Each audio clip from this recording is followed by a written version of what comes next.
Adhyay, chapter 2, text 23.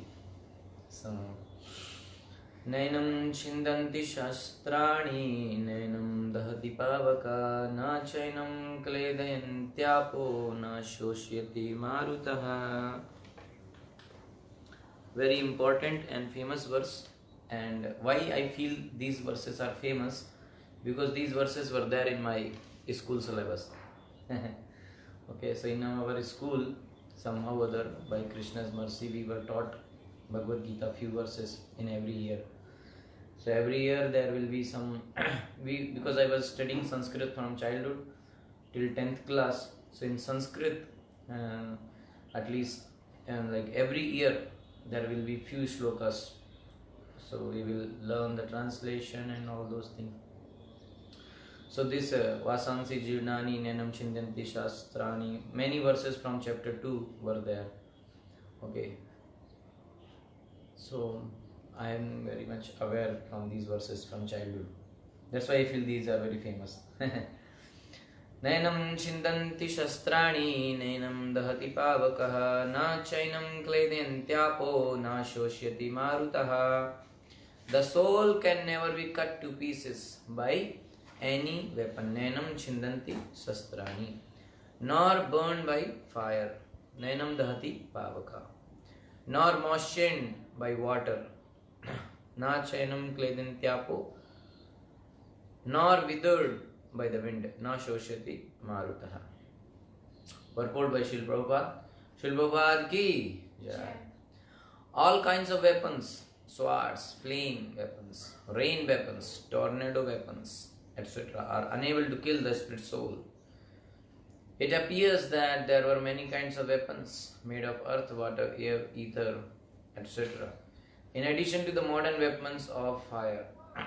So the beauty of Prabhupada's purports is that Prabhupada brings the current thing, the connection which we can directly make from the Vedic scriptures like Bhagavad Gita and Srimad Bhagavatam. Because if you, like as I said, I have read this verse earlier and we have heard the translation and commentary on this verse from childhood, but nobody has taught like this, because this verse directly talks about the characteristics of soul.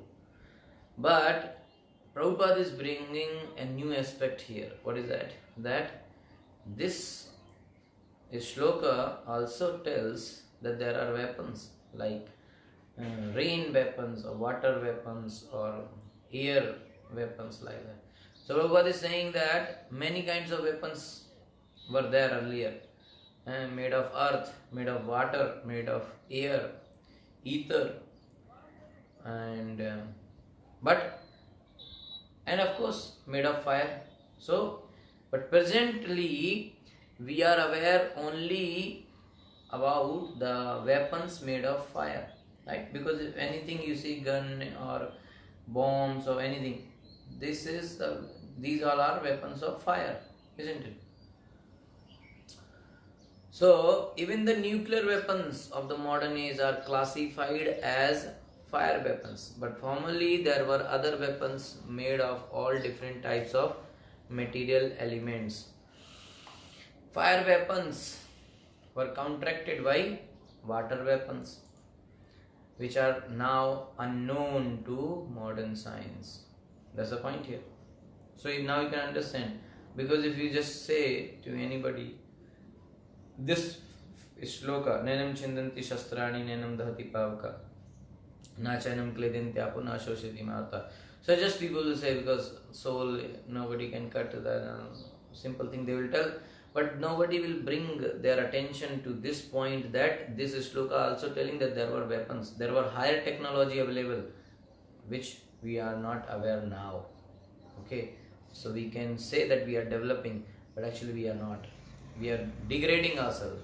Okay, earlier days people will eat in golden plates. Okay, if you see I have never seen, but I heard that in Kerala, in many temples, they still have golden plates. Yeah, And in Padmanabha Swami they have many things made of gold. And even if you see, even more, like in other yugas, and Bhagavatam is the proof. If you read the chapter of Maharaja Uttanpad's kingdom, then you'll understand that there was different kind of money and jewels like Vaidurya money, and many. We don't even know the names. Forget about the knowing the quality and seeing them. Those kind of jewels were there. Now we don't know. Hardly we have gold. And that's also, if you have this much gold, you are considered very great. So people used to eat in golden plate, then silver plates, then later on some brass or this alloy metals like that. And people still, I have seen in Kerala, still they have a big I don't know what it called, but it is like kadahi, big one. They make kheer, payasam in that, very nice, very thick one. If this much big size, if you have, many people need to carry it. So they were having such kind of opulence, that they were having such kind of costly vessels and utensils in the kitchen. And now people, then later on came steel and this aluminium, low class thing. And many health diseases are there due to this aluminium. Okay.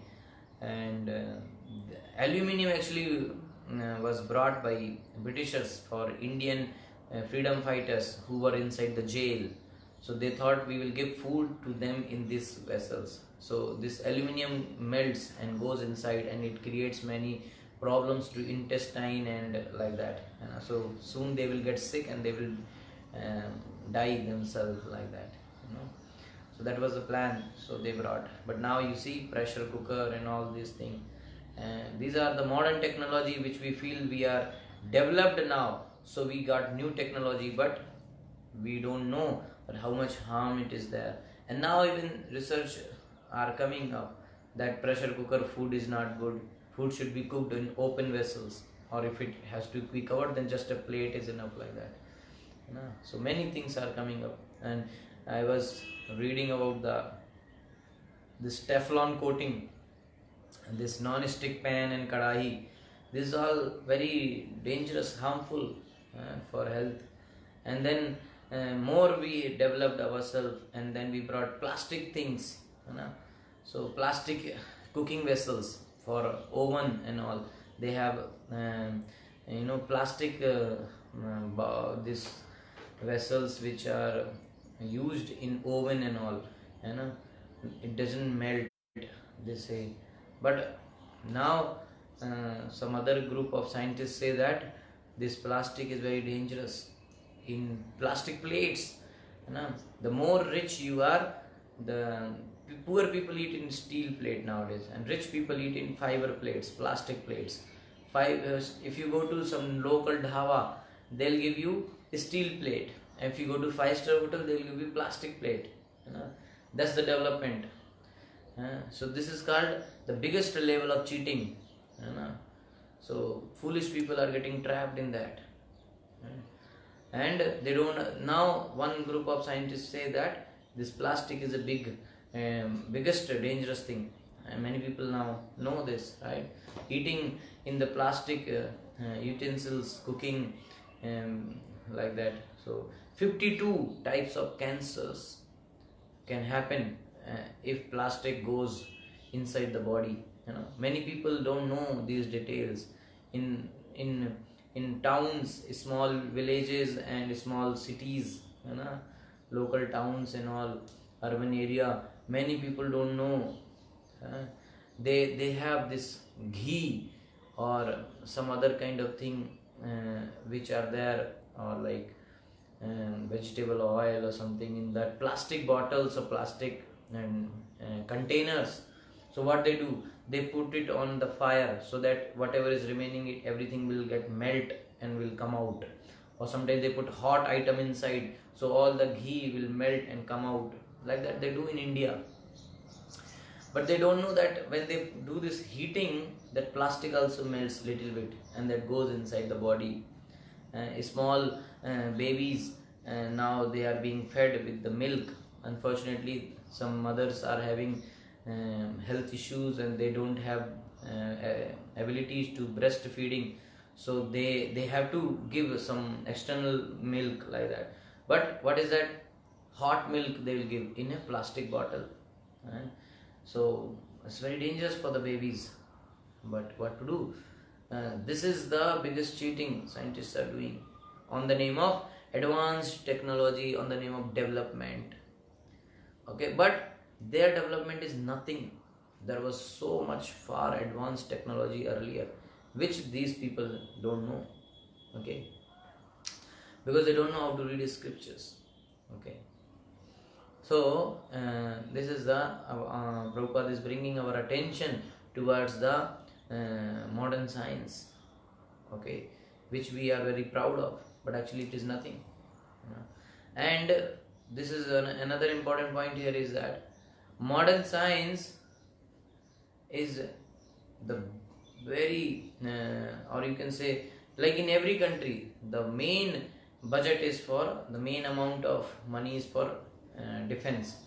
Everyone is trying to build up their defense, so much expense. And the technology point of view, the top class of technology is being used in defense, right?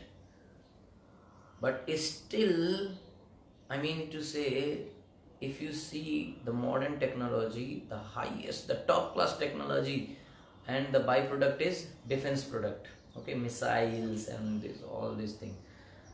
So that top class technology of modern science is still not able to make the weapons. If you talk about weapons made of water, air and ether, earth, like that, they are only able to make weapons from fire. So you can see, but earlier there were weapons made of all those things. That's what Prabhupada is saying. Fire weapons can easily counteracted by water weapons, easy, right? But modern science, unfortunately, don't have that ability, and they don't even know about it, that it is possible. And another foolishness, or you can say misfortune of this modern scientist and the followers of modern science is that they feel that whatever they are able to do, that only is possible. What they are not able to do, it's mythology. It's not at all, cannot be done. Because if I cannot do that, nobody can do that. I cannot reach sun planet, nobody can do. And my body is not suitable to live in sun planet, so I will declare that on sun planet nobody can live. Why? Why cannot nobody? Why it is like that? Because they feel what I know, that is paka. That is called Dr. Frog mentality.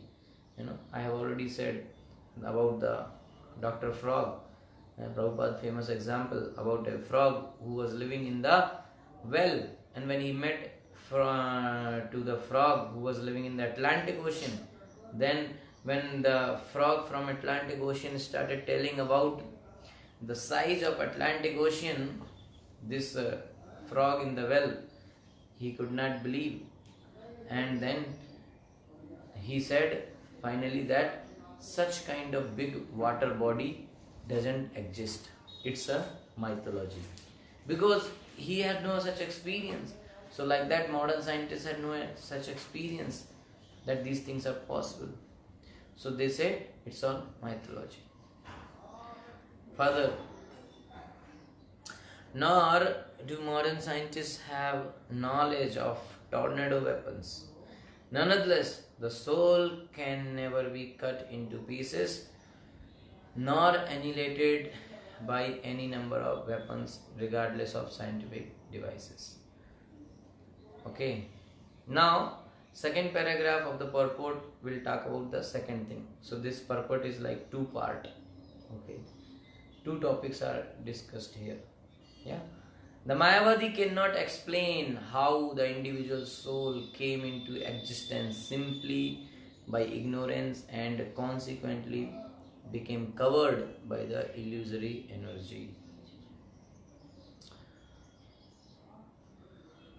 This point cannot be explained by Mayavadi, that how the individual soul came into existence and how it is being covered by Maya, illusory energy of Krishna. Nor was it ever possible to cut the individual souls from the original Supreme Soul. Rather, the individual souls are eternally separated parts of the Supreme Soul. Here there is something to understand, that it is said soul is part and parcel of Krishna. So when we ask, so when it was cut, so that cannot be figured out. Okay, that's what Prabhupada is writing here. The individual soul, rather the individual souls are eternally separated parts of the Supreme Soul. Okay, so nor was it ever possible to cut the individual souls from the origin. So it was not like that somebody cut, because if Super Soul, because it was cut from Super Soul and then soul, many souls got separated, then again it can be cut, na? So, but here Krishna himself saying that soul cannot be cut. So that's why it is understood that they are eternally separated. Okay, Sanatana. Mame vamso jeev loke jeev bhut sanatana. Jiva is my eternal part and parcel. That means since eternity, since time immemorial, it was like that only. My part and parcel and individual. Because they are atomic individual souls eternally, Sanatana, they are prone to be covered by the illusory energy. So why they are being covered by illusory energy? Because they are prone to be covered, and because they are atomic individual souls eternally, and thus they become separated from the association of the Supreme Lord. Just as the sparks of a fire, although one in quality with the fire, are prone to be extinguished when out of the fire. Okay, so illusory energy, and thus they become separated from the association. So when they are separated, they are covered by the illusory energy. So analogy is given here by Prabhupada about the fire particle, okay, the spark. So when this spark gets separated from fire, gradually its light and heat is finished.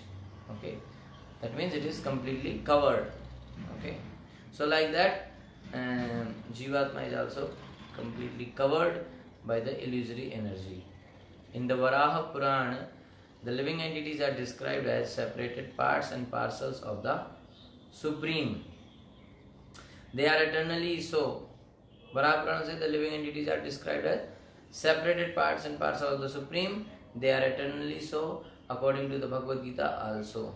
So same thing Prabhupada is saying, that in Varaha Purana also it is said, Bhagavad Gita also said same thing, that Jivatma is eternally part and parcel of Krishna, Supreme Soul, you can say. Okay, Sanatana, that's why we should remember this line. Mame vamsa jeev loke jeev bhut Sanatana. So, even after being liberated from illusion, the living entity remains a separate identity. Okay. So one should not think that now anyway soul is covered in the illusory energy, but once it is liberated, then what will happen? It will merge with the Supreme Soul. No, it will not. Soul will always remain individual. Okay, that's the point here. Because it may look like that it must sometimes, because Mayavadi says that a green bird came flying and merged into the green tree. So there is no further, it looks like same. But if you go closer to the tree, you will find that it is merged in the tree, but actually the individuality of the bird is still there. Bird is sitting there, but from distance you will not see. So same way, even after being liberated, the living entity will remain a separate individual identity. Okay, and individual entity. soul will always remain individual, separated.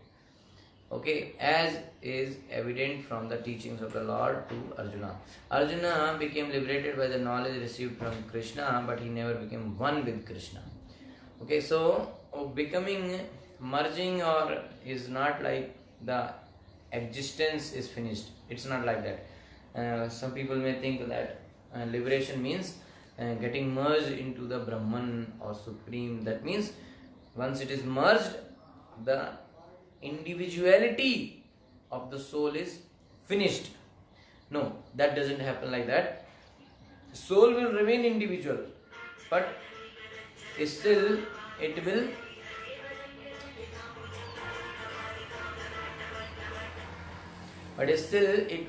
merge into Brahman or Supreme. But what does that mean? That means that in the like my all desires becomes one with Krishna. So I act only as the desire, as Krishna desires. Okay, like that. So my things are completely one with Krishna's desire. So that is one. In the interest, I am one with Krishna. Okay, whatever Krishna wants, that's what only I am doing. So it is one, like that. But individuality is there. Because if individuality is not there, then how the service will happen? Because Golok, Vrindavan, Vaikuntha Dham means service. Jivas are there for what purpose? To serve Krishna. But if they merge, then how they will serve? So that kind of thing is not accepted in Vaishnava philosophy. Okay. So in quality they are one, in quantity huge difference. And merging after liberation is like this only, that in interest they are one. My interest is completely merged in Krishna's interest. Okay, but individuality is still there. Yes. So that's what the important point here to be understand. Okay, and general thing is nobody, soul will never die. So if one says that okay, somebody was killed in accident, that is maybe his body or like in earlier days in battles and all, they will cut the head or like that. So that doesn't mean the soul is cut. Okay, or somebody got burnt inside the fire. So that doesn't mean that soul is killed. Like when you put fire, even for cooking or for anything, you put fire, many insects may die. Sometime in jungle, in forest, some fire is there. So some animals will die. So recently somewhere it happened. So many animals were killed in the forest fire. So that doesn't mean that soul is also burned in the fire. Okay, like that we have to understand. Okay, so that was the point, that that was the main point here, that soul cannot be cut by the weapons or burnt by the fire or moistened by the water or withered by the wind.